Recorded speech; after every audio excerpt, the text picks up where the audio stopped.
प्रतिमा निहारिका यानी कि आपकी भाभी जी, और आपकी भाभी जी एक बार फिर से निकल गई है मैदान में। काहे कि जानते हैं पूरा जगह पे जहां निकलिए वहां पोस्टर लगा हुआ है।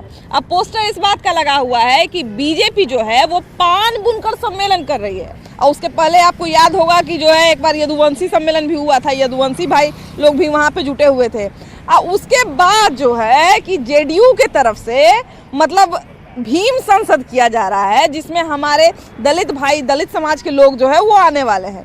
उसके अलावा आरजेडी भी जानते करते होंगे कि मैंने समय समय पर जो है अलग अलग जाति का सम्मेलन करवाते ही रहते हैं। तो भैया हमारा कंफ्यूजन ये है कि अलग अलग पार्टी जो है अलग अलग जाति का सम्मेलन काहे करा रही है। भाई लोकसभा चुनाव है तो बात विकास में ना होना चाहिए, तो ये अलग अलग जाति को बुला के ये अलग अलग सम्मेलन काहे किया जा रहा है। माने सम्मेलन हो, ऐसा नहीं है कि सम्मेलन नहीं हो, जनसभा नहीं हो, लेकिन उसमें सब जाति के, सब समाज के लोग हो। अलग अलग जाति को बुला के ये अलग अलग क्या बात किया जा रहा है भाई। तो चलिए हमारी जनता के बीच में जरा इसी सवाल का जवाब खोजा जाए कि अलग अलग जाति का सम्मेलन बुला के जातीय गोलाबंदी करना लोकतंत्र के लिए कितना सही है।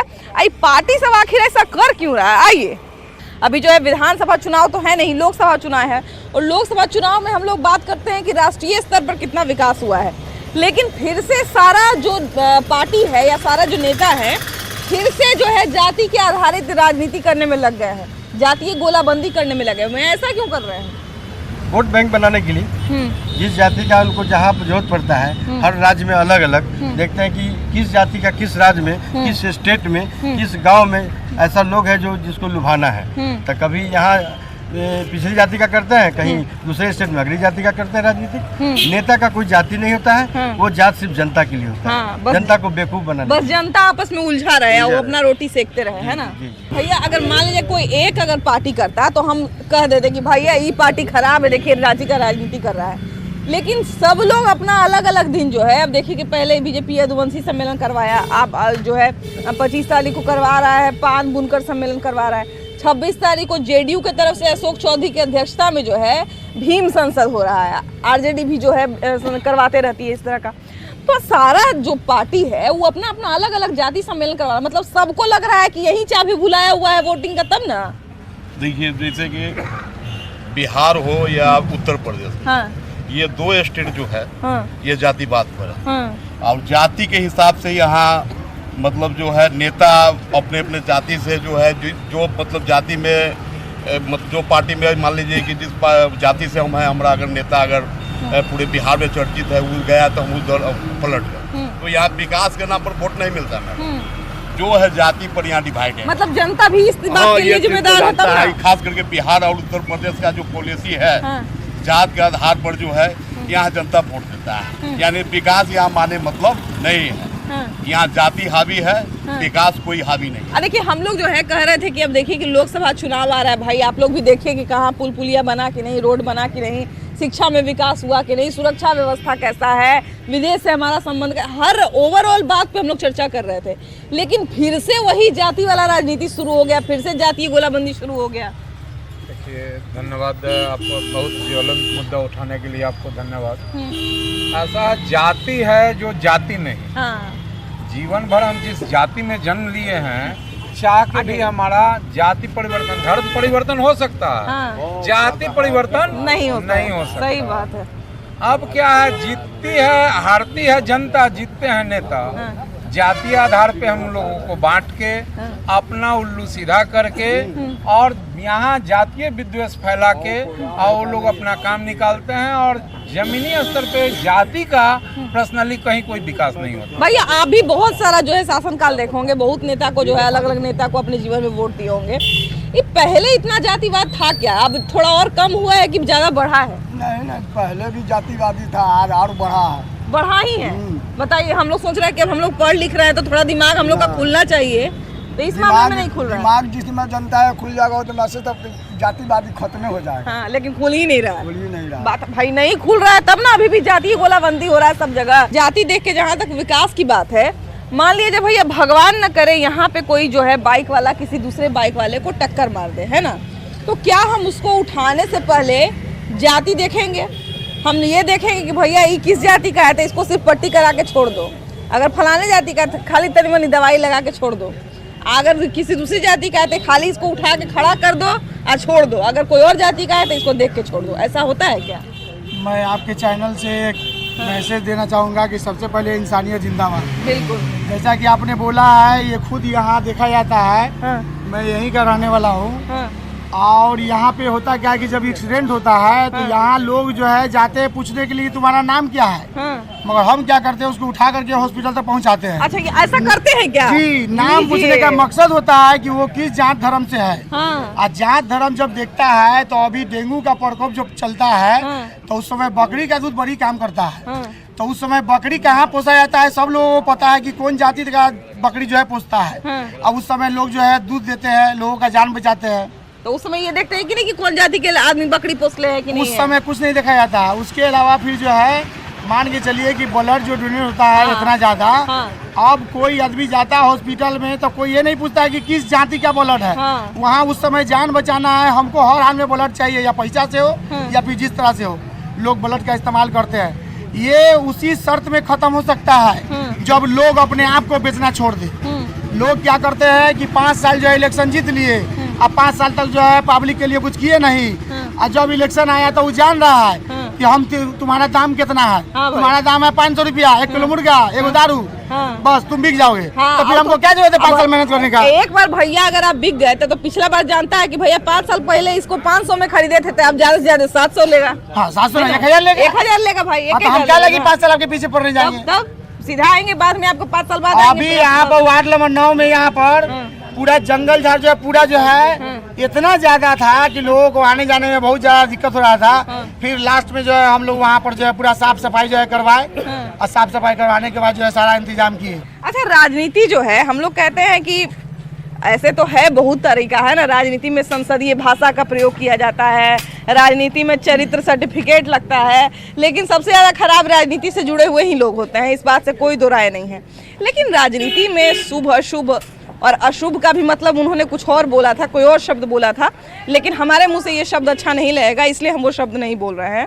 तो शुभ अशुभ ये सब राजनीति में बोलना या एक दूसरे के लिए प्रयोग करना, वो चाहे कोई भी करे, सही है क्या? देखिए, ऐसा कुछ नहीं है, तो पार्टी पॉलिसी का काम है, इस पार्टी को उसका कहना ये तो भली भांति जनता भी जान रही है।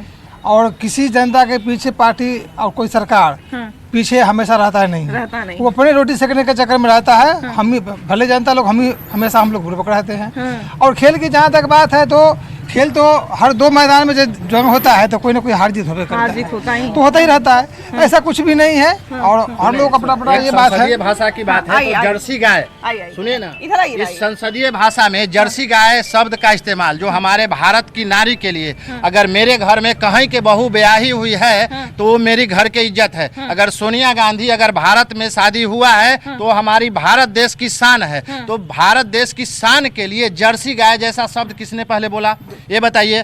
50 करोड़ की गर्लफ्रेंड वाला शब्द किसने बोला? आपको भी पता है। रेनकोट पहन के मनमोहन सिंह बाथरूम में जाते हैं, क्या नरेंद्र मोदी कुंडी खोल के झांकते थे क्या? मनमोहन सिंह रेनकोट पहन के नहा रहे हैं। सारी भाषा जो आप बोल रहे हैं ना भैया, ये सारी भाषा गलत है। ये जितनी भाषा आप बोल रहे हैं, सारी भाषा नरेंद्र मोदी जी मूर्खों की सरदार है और समझते हैं, मूर्खों की सरदार है और समझते हैं कि पूरी दुनिया को सिर्फ मूर्ख बनाना जानते हैं। अच्छा, आपको क्या लगता है कि सच में नरेंद्र मोदी के जाने से मैच हार गया? देखिए, ऐसा तो हम कुछ नहीं कह सकते हैं, लेकिन जब मैदान में मैच होता है तो किसी टीम का एक हारना जीतना होता ही है। लेकिन कहीं ना कहीं पिच का भी यही अगर जैसे कि एक अंकल बताया कि ईडन गार्डन होता या वानखेड़े स्टेडियम भी होता तो शायद इंडिया जीतती, या फिर टॉस जीतती पहले उसको बैटिंग करने के लिए देती। तो ये सब मैच में बैटिंग का और फील्डिंग का भी मामला रहता है, तो ये सारी चीज़ देखने को मिलता है। लेकिन ऐसे बहुत सारे लोग बोल रहे हैं कि 2003 में भी बीजेपी की सरकार थी तो इंडिया हार गया। इस बार भी अभी जब से 2015 के बाद से है तो सेमीफाइनल 15 में हारी, 19 में हारी, इस बार लगातार 10 जीत जीतने के बाद भी फाइनल मैच हार गई। तो कहीं ना कहीं लोगों को लगता है कि ऐसा अशुभ माना जा रहा है। लेकिन इसका हम ये कोई कमेंटमेंट नहीं कर पाएंगे कि अशुभ है या अशुभ है। देखिए, बात है कि वो जो एक शब्द राहुल गांधी ने इस्तेमाल किया था और उसके बाद फिर उन्होंने लालू यादव ने भी इस्तेमाल किया, वो शब्द पहले कुछ खास वर्ग के लिए, कुछ खास जाति के लिए होता था यूज, है ना। उनको कहा जाता था कि आप जो है सामने मत पड़िए, आप जो है अगर सामने, गले में घंटी बांध के घूमने का एक रिवाज आपने सुना होगा पहले की था कि उस जाति के लोग जब गुजरे तो सारे जाति के लोग जो है, बड़े बड़े जाति के जो लोग हैं वो लोग साइड हो जाए, भाई उस जाति पे नजर भी नहीं पड़ना चाहिए, ऐसा प्रथा था। उस प्रथा से निकल के आज हम लोग इस लाइन पे पहुंचे हैं कि एक ही चाय की दुकान पे बैठ के आप भी चाय पी सकते हैं और आपके बगल में हम भी चाय पी सकते हैं, एक ही सार्वजनिक नल से आप भी पानी पी सकते हैं और हम भी पानी पी सकते हैं। ये बड़ा लंबा लड़ाई लड़ा है हम लोगों ने। ऐसे समाज में आके हम लोग फिर से शुभ अशुभ, वो चाहे कोई भी पार्टी करे, अभी हम लोग इसलिए बात कर रहे हैं क्योंकि एक नया बात आया है ना, कोई नेता का नाम हम बार बार लिंक जोड़ने के लिए कर रहे हैं। हालांकि हम लोग इस प्रथा के खिलाफ हैं, इस प्रथा शुभ अशुभ वाले प्रथा के खिलाफ हैं। आपको नहीं लगता है कि ये जो है ये चीज गलत है? देखिए, सबसे पहले तो रोजी रोटी, कपड़ा, शिक्षा, विकास पे चर्चा होनी चाहिए। एकदम एकदम एकदम। ये एक राजनीतिक बवंडर बनाया जा रहा है। आप धर्म कर्म को मानते हैं, शुभ अशुभ को मानते हैं कि नहीं? कि माने कोई आदमी शुभ होता है, कोई आदमी अशुभ होता है, ऐसा मानते हैं कि? काहे नहीं मानेंगे, मानते हैं, तब न दुनिया चल रहा है। हाँ, अच्छा ये बताइए कि कोई किसी आदमी के आने से क्या कुछ शुभ हो जाता है या कुछ अशुभ हो जाता है, ऐसा कुछ होता है क्या? तो होता है नहीं। अब मान लिया जाए कि आज हम यहाँ आए हैं, अब कोनो के मान लिया बकरी भुला जाए तो हमको कहेगा कि भाभी जी शुभ है, आई थी तो बकरी भुला गया था हमार, तो कहता है नहीं, कहता है। अरे बाप रे बाप, मेरा कलेजा बुकनी बुकनी हो गया। जी ऐसा कुछ नहीं है, उनकी मनगढ़ंत कहानी है। 2024 में भी हारेंगे बुरी तरह से। 24 में आने वाले नहीं है, सपना देख रहे हैं कि हम प्रधानमंत्री बन जाए। प्रधानमंत्री का इस जन्म में तो सपना न दे। भागे मत भागे मत। ये बताइए, मैच देखे थे कि नहीं? भाग रहे जी, मैच कुछ नहीं देखे थे क्या? अच्छा, देखिए कि अभी जो है, कहाँ गए भैया, अभी जो है टीम इंडिया के हारने का अलग अलग कारण लोग बता रहे हैं ना, आपको क्या कारण लगता है? नहीं, ऐसा कोई कारण नहीं था। जो खेलने का है तो हार जीत का तो खेले है। अब कोई भी जो बोलता है जो फलाना चीज है दिखाना चाहिए, ऐसा कोई मतलब मानने मतलब नहीं है। हाँ, खेलने का है तो खेले, मतलब एक खेल में तो मैदान में यदि 2 खिलाड़ी रहता है तो एक को हार निश्चित रूप से होता है, कोई मतलब विशेष आइए ना। अच्छा देखिए कि राजनीति और क्रिकेट दोनों के बारे में हम लोग एक ही बात कहते हैं कि इसमें कुछ भी डिसाइड नहीं हो सकता है। यहाँ पे न्यूज़ चैनल पे भी एग्जिट पोल आता है, या आप देखिएगा कि 4th एम्पायर 5th एम्पायर होता है कि ऐसा खेला है तो ऐसा हो सकता है, बहुत तरह का चीज़ होता है, लेकिन अंतिम बॉल तक कोई नहीं कह सकता है कि जीतेगा कि हारेगा, है ना। हालांकि कुछ समय के बाद अंदाज़ा हो जाता है, लेकिन पता नहीं चलता है पूरा तरीके से।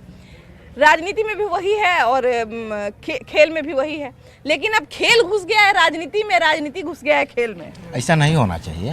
खेल अपनी जगह पर है, राजनीति अपनी जगह पर है। खेल के दृष्टि से राजनीति को नहीं देखना चाहिए और राजनीति को खेल के दृष्टि से नहीं देखना चाहिए। लेकिन अभी बात है कि एक पार्टी जो है लगातार 2 बार से चुनाव जीता है ना, तो इसको हराने का भी जो है पूरा विपक्ष एक हुआ है, इंडिया अलायंस बना है। लेकिन अब बात है कि लोग भी चाह रहे थे कि थोड़ा विपक्ष मजबूत हो, है ना, सब कोई चाहता है विपक्ष मजबूत हो, लेकिन विपक्ष की तरफ से अभी कोई अपडेट नहीं आ रहा है। दुल्हा ही नहीं है। अब नीतीश कुमार प्रधानमंत्री बनेंगे कि ममता बनर्जी बनेंगी कि लालू यादव बनेंगे, पहले तो अपने आप में वो कॉन्फिडेंस नहीं है उनके पास कि हमारा चेहरा कौन होगा, तो अब वोट किसको दिया जाए। अच्छा, लालू यादव को रेस में रखिएगा कि तेजस्वी यादव को रखिएगा? अब तो लालू जी प्रधानमंत्री लायक है, अब तेजस्वी तो बिहार संभालेंगे ना। चच्चा कहीं जाएंगे ऊपर।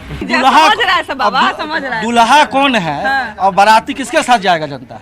दुल्हा तो कोई अभी तक क्लियर नहीं हुआ है। अच्छा, इसमें बहुत बड़ा नाम है, देखिए कि राहुल गांधी है, ममता बनर्जी है, अखिलेश यादव है, बहुत बड़ा नाम है, इसलिए भी ऐसा हो रहा है। यही तो कंफ्यूजन है जनता को कि सारा मतलब एक जगह, क्योंकि देखिए अब कौन, सबसे बड़ी बात है कि अब सारे क्लास के अगर हम रोल नंबर 1 को बुला लें, तब रोल नंबर 2 कौन होगा इसको तो डिसाइड करना बड़ा मुश्किल। अब नीतीश बाबू घोषित नहीं होंगे तो तोड़ देंगे गठबंधन, कहेंगे कि हम नहीं है। अभी उनका नाम नहीं हुआ है तो अभी नाराज चल रहे हैं। केजरीवाल जी भी है, संभाल के लिए वो भी अपना कुछ योगदान देंगे उसमें। एक मोदी को हटाने के लिए सारा इकट्ठा हो गया है, इससे नहीं हटने का है। अच्छा, लेकिन एक चीज हमको ये बताइए कि ममता बनर्जी का देखिए कि बंगाल में बहुत बहुत अच्छा पकड़ है ना।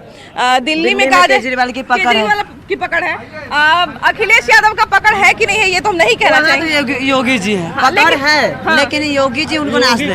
लेकिन देखिए सबसे बड़ी बात है कि स्ट्रॉन्ग इमेज के आदमी है, तो ये लोग हमको लगता है कि अगर समझदारी से कोई फैसला करें तब तो जरूर कुछ ना कुछ। पहला नंबर बात ये है कि इसमें एक दुल्हा होना चाहिए। ये लोग बरियाती जाएंगे लेकिन सब दुल्हा बनना चाह रहा है। और उधर आइए थोड़ा आइए ना आगे ना भैया। देखिए कि विपक्ष में इतने बड़े बड़े नेता हैं, अगर मान लीजिए कोई फैसला लेने का बात आएगा तो सब लोग समझदार हैं, सब बड़े बड़े नेता हैं, बड़े बड़े दल के हैं। हमको लगता है कि फैसला लेना बहुत मुश्किल नहीं होगा क्योंकि सब समझदार है ना। फिर भी कोई फैसला नया क्यों नहीं आ पा रहा है? नया नहीं आ पा रहा है कि लोग अपने में आज समझौता नहीं कर पा रहा है। अपने आप में निर्णय कर ले कि हम एक आदमी बनेंगे, हम सब मिलके मदद करेंगे, सपोर्ट करेंगे, तब तो जनता सपोर्ट करेगा। अपने आप में जनता अभी मैंने पक्का कहे कि किसको हम वोट दे, किसको बनावे, कौन लायक है। सब कह रहा है कि हम ही लायक हैं। कंफ्यूजन में जनता है जो हम किसको बनावे। अभी बात क्लियर होवे नहीं करेगा जब तक इलेक्शन नजदीक नहीं है, अपने आप में लोग समझौता नहीं करेंगे तब तक जनता क्लियर नहीं आएगा। क्योंकि भाई जनता भी देखिए कि एक सत्ता पक्ष देखता है, एक विपक्ष देखता है ना। विपक्ष भी चाहता है कि मजबूत हो और सत्ता पक्ष भी चाहता है कि मजबूत हो, है कि नहीं? और जनता को तो विपक्ष मजबूत बहुत मतलब जरूरी है, लोकतंत्र के लिए जरूरी है विपक्ष। जब तो बड़ियार लड़ाकू नहीं होगा तो लड़ेगा कैसे प्रतिद्वंदी से? सही बात है, सही बात है। अपने आप में इतने लोग फूट करके मैंने कमजोर हो चुके हैं तो लड़ेंगे क्या प्रतिद्वंदी से? देखिए अब मेरा एक पर्सनल व्यू है कि हमारे जनता के बीच में जो है, हम भी जब लोगों से बात कर रहे होते हैं तो ऐसा कोई लोग बात बोल देते हैं ना कि हमको लगता है कि इससे समझदार चीज और कुछ हो ही नहीं सकता है। विपक्ष को अभी हमको लगता है कि जनता मोहित हो, जनता जो है उनको मजबूत समझे, इसके लिए क्या करना चाहिए? देखिए मोदी जी अति लोकसभा अति में है, हाँ। वही फिर आएंगे। समझदार सीधा सा आसान सा मैथमेटिक है भाई कि सीट बंटवारे पे अगर बात बन जाती है तो लोग का मामला आगे बढ़ जाएगा। लेकिन अभी तक लगातार हम लोग भी कवर कर रहे हैं, लगातार वो लोग भी कुछ ना कुछ मीटिंग करते रहते हैं, लेकिन कुछ बात आगे नहीं बढ़ रहा है। किसी ने कहा कि दूल्हा ये किसी को मुद्दा है, शादी ब्याह तो है नहीं, राजनीतिक में जिसका जहाँ फायदा वहाँ जाए। नहीं, दूल्हा एक उपनाम हो गया, उससे मतलब लोग कह रहे हैं कि चेहरा नहीं खुला। वक्त आएगा तो चेहरा भी खुलेगा और विपक्ष जीतेगा भी। महागठबंधन का सरकार बनेगा पूरे भारत में और मोदी जी को इस बार गिरेंगे। अच्छा, आप जो है विपक्ष के पक्ष में है ना, तो आप मान लीजिए एक शुभ चिंतक के तौर पे कोई मतलब एडवाइस देना चाहेंगे, कोई सलाह देना चाहेंगे कि विपक्ष का बात इससे आगे बढ़ सकता है? अच्छा, बिहार में क्या काम नहीं होगा? लोग मुद्दा उठा रहे हैं, जल नल का काम हुआ और काम में जल में पानी नहीं आ रहा तो वो पीएचडी वाले को कंप्लेन करे ना। नीतीश कुमार के क्यों कंप्लेन करते हैं भाई? हम लोग तो लोकसभा की बात कर रहे हैं। लोकसभा के बाद पूरे की बात होगा ना। जब बात करें नीतीश कुमार को हटा दो भाई, 20 साल से काम कर रहा है, रोड में काम किया, बेटी बहू को पढ़ाने के लिए साइकिल दिया। तो अभी हटाने रखने में भी 2 साल समय है, लेकिन अभी मुंह पे है लोकसभा। बात तो लोकसभा के चुनाव की नहीं, बात पूरी अथी के चुनाव की ना होगी। जहाँ पे लोग कहते हैं कि ये काम नहीं हुआ रोड का। अरे भाई यहाँ से पटना पूरे बिहार के कहीं भी सिटी में 6 घंटा के अंदर पटना पहुंच सकते हैं। ये ऐसा रोड नीतीश कुमार से कन्वर्ट कर रहे हैं भाई। पटना में जाके मॉर्निंग ड्राइव बना है, पूरे पटना में, पूरे लालगंज और भगवानपुर में पूरे रोड बना है। लालगंज में हाईवे पास है भाई। और उसमें आप कहिएगा कि नीतीश कुमार बिहार में नीतीश कुमार काम किए हैं और अच्छे काम किए हैं, बच्चे और बच्ची के लिए, सबके लिए। ऐसा बात नहीं कि नहीं काम किए हैं, मगर मैंने देश की बात करते हैं, लोकसभा की बात करते हैं तो मोदी से डरने के लिए कोई नेता नहीं है। वही हम कह रहे हैं, थोड़ा और पास आइए ना। हम वही कह रहे हैं कि हम तो नेशनल के लिए तो मोदी ऐसा कोई नेता ना हमको दिखाई देता। बिहार में नीतीश कुमार जैसा नहीं है तो माने पूरे अपने देश में जो लोकसभा के लिए मोदी के जैसा कोई नहीं। अब देखिए कि गाँव को समृद्ध करने के लिए सरकार योजना चलाता है कि भैया किसान को ये योजना दे दीजिए, कुटीर उद्योग लगा दीजिए, 10 तरह का उपाय करता है। लेकिन बात है कि काफी नहीं है ना, काफी नहीं पड़ रहा है, तभी ना लोग गांव का गांव खाली हो जा रहा है, गांव का गांव जो है वीरान हो जा रहा है। अब कोई टोला देखिए कि छोटा छोटा जो टोला रहता है पूरा का पूरा टोले खाली हो गया है, घर उन लोग का ढह रहा है, कोई बनाने वाला नहीं है, कोई दिवाली में दिया जलाने वाला भी लोग नहीं रहता है। तो ये सब मजबूरी का क्या कारण है? देखिए, बिहार तो एक कृषि प्रधान राज्य है। हाँ। और हम लोग भी कृषि से आधारित हैं। हाँ। और उसी के देखरेख में कितनी योजना माननीय मुख्यमंत्री जी का चल रहा है। कुछ योजना धरातल पर आया भी और कुछ योजना कागज में ही रह गया। और लालन पालन की जहाँ तक की सवाल है तो हम लोग अपने गुजर बसर करने के लिए, अच्छी शिक्षा के लिए पटना में भी अपना रोजगार कुछ खड़ा किए हुए और घर पर घर गृहस्थी भी चला रहे हैं और समय निकाल करके माँ पिताजी को भी सेवा कर रहे हैं। बाबा ये बताइए कि गांव जो है अब त्योहार खत्म हुआ फिर से खाली होना शुरू हो जाएगा, तो इतना जल्दी क्यों रहता है लोगों को गांव से जाने का? देखिए गांव की समस्याएं जो है सरकार तो बैठी हुई है पटना में, दिल्ली में, मगर गांव के प्रति है जी कि कागज पर कार्रवाई करते हैं, भाषण दे देते हैं, न्यूज़ दे देते हैं, सभी चीज तरह दे देते हैं। मगर गांव से पलायन करने का मुख्य कारण है कि इस पूरे क्षेत्र में न सड़क सही है, न शिक्षा का कहीं विद्यालय सही है। अगर विद्यालय यहाँ दौलतपुर, खास करके दौलतपुर ग्राम में मिडिल स्कूल है, प्राइमरी स्कूल है, हाई स्कूल नहीं है। अभी एक हाई स्कूल बन रहा है, अब उसमें कब शिक्षक आएंगे, कब बच्चे लोग को शिक्षा देंगे है जी कि उसका कोई भरोसा नहीं है। जितने लोग बनवाने में लगे हुए सबका पेट भर जाएगा तब ना शुरू होगा स्कूल। तो यही बात है। और यहाँ भी जो मिडिल स्कूल भी है सही ढंग का शिक्षक नहीं है, सड़क का अभाव है। यहाँ पर जो भी हैं गरीब तबके के लोग रह जाते हैं, बाकी ये तो रोजी रोजगार के लिए जाना ही है, नहीं जाएंगे तो कहाँ से पेट भरेगा। बिल्कुल बिल्कुल। देखिए तो इसी लेकर के गांव जो है सो पर्व त्योहार में तो हंसी खुशी मनाने के लिए दिल्ली से, बम्बई से, कहीं से भी जो भी रोजी रोटी करते हैं कि बस छुट्टी मिले तो छुट्टी मनाने आ गए, छुट्टी मनाने आते हैं, उसके बाद चले जाते हैं। कारण है कि अगर रहेंगे यहाँ पर बाल बच्चे के साथ, तबीयत किसी का खराब हो जाएगा, उसको इलाज कराने के लिए अगर पटना जाना है, सारे अगर हमारे पास पैसा भी है मगर साधन नहीं, सड़क नहीं है जिससे कि हाँ सड़क से हम लेकर के तुरंत भाग जाए और जा करके सही ढंग का इलाज कराएं। तो सड़क की अभाव है, शिक्षा का अभाव है, बेरोजगारी का अभाव है। इतना बड़ा ये क्षेत्र है फतुहा प्रखंड में जी कि इस प्रखंड में है जी कि लगातार 3 पंचायत है, रुकनपुर पंचायत, सुल्तानपुर पंचायत, डुमरी पंचायत, मगर कहीं पर भी कोई उद्योग नहीं है जहाँ की मान लेते हैं कि अरे कहीं तो उद्योग दिल्ली बम्बई जा करके बच्चे लोग, नौजवान लोग उद्योग में ही कमाते हैं, फैक्ट्री में ही काम करते हैं। अगर वही फैक्ट्री हमारे क्षेत्र में रहता तो वहाँ न जाकर के ही करते तो अपने माँ बाप की भी सेवा करते। अब जिस परिवार में से अगर बच्चे चले गए और उसके माँ बाप यहाँ पर रह रहे हैं, अगर उनकी तबीयत खराब होता है तो गांव समाज के लोग है जो कि कंधा पर उठा करके ले करके जाते हैं। गाड़ी का अभाव है, सड़क का अभाव। अगर नहीं भी साथ है तो अपनी गाड़ी आप दौड़ाएं, आगे जाए। देखें हमारे यहाँ सड़क बनाया गया था, कितने करोड़ का ठेका दिया गया, मगर लूट करके चला गया। रोड सही नहीं है। यानी मेन जो सड़क है वो ही तो कितना बार टूटा है, कितना बार बना है। ये भी मेन सड़क ये भी बनाया गया था, मेन ही सड़क फतेहपुर से कंसल्ट किया था। फतेहपुर गया जो लाइन है उससे कंसल्ट किया गया था, मगर सड़क वही हो गई। साल 2 साल के अंदर में सब बर्बाद हो गया। शिक्षा है यहाँ पर, मास्टर है जो कि कभी आए कभी नहीं आए। 2-4 मान लेते हैं कि 7 क्लास तक, तो 7 क्लास में कम से कम 14 मास्टर होना चाहिए ना। मगर यहाँ जाकर के देखे अभी 5 मास्टर। 7 को तो रहे कम से कम, 7 भी तो रहे, एक को रहेगा ना एक बार में भाई। 5 मास्टर सिर्फ हैं यहाँ पर, जिसमें एक हेड मास्टर हो जाते हैं, एक कलर का काम करते हैं। देखिए कुछ नहीं है। इसी अभाव से, सिर्फ अभाव में जिंदगी कैसे जिएगा आदमी।